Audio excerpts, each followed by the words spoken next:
How to create a subreddit community on Reddit. Want to start your own community on Reddit? Whether it's for memes, hobbies, friends, or fandoms, creating a subreddit is quick and simple. Let's walk you through it step by step. Before you begin, make sure your Reddit account is at least 30 days old and you have enough positive karma. Reddit doesn't say exactly how much, but being active helps.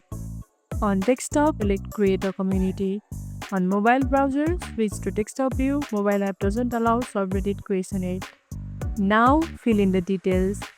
Name. This will be your subreddit URL, like r/mycoolcommunity.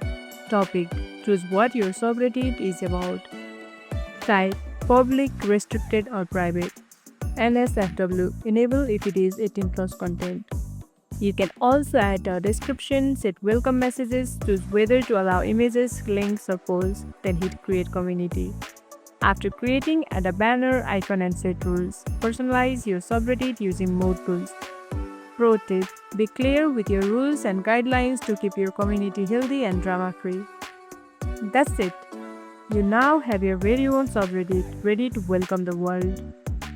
If you found this tutorial helpful, don't forget to like this video, subscribe, and tap the bell icon so you never miss an update. See you in the next one.